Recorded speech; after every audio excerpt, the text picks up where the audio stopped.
এখনো নাম বলতে ভয় পাই, এখনো নাম বলতে আমরা ভয় পাই।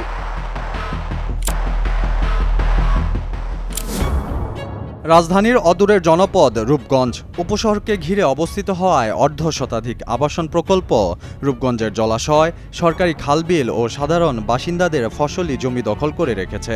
অভিযোগ রয়েছে স্থানীয় রাজনৈতিক নেতা, জনপ্রতিনিধি ও সন্ত্রাসীরা এ সকল জমি দখল করে রেখেছে। আর গত ১৬ বছর ধরে তাদের গডফাদারের ভূমিকায় ছিলেন নারায়ণগঞ্জ ১ আসনের পলাতক সাংসদ গোলাম দস্তগীর গাজী ও তার পরিবার।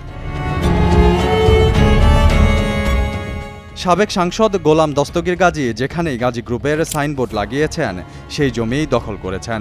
কেউ প্রতিবাদ করতে এলেই হয়েছেন খুন, নয়তো করা হয়েছে গুম। এমন ভয়াবহ তথ্য উঠে এসেছে কর্ণগোপ এলাকার শামসুদ্দোহা নামক এক ভুক্তভোগীর বক্তব্যে।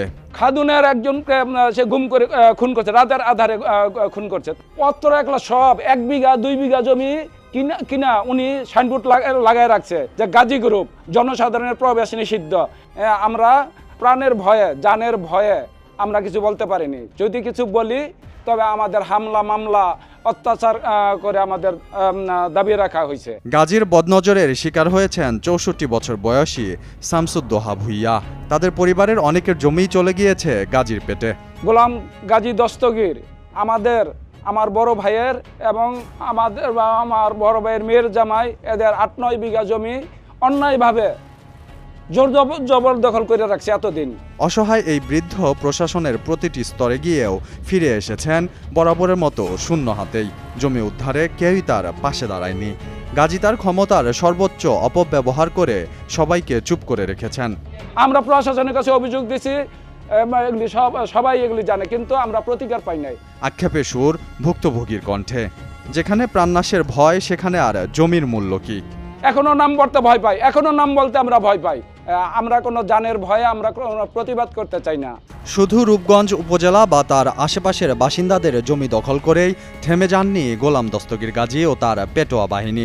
জমির লোভে অন্ধ গাজী পানি উন্নয়ন বোর্ডের খালও গিলে ফেলেছে নিমিষেই। পানি উন্নয়ন বোর্ডের খাল সে দখল কইরা তার কারখানা তৈরি করে রাখছে।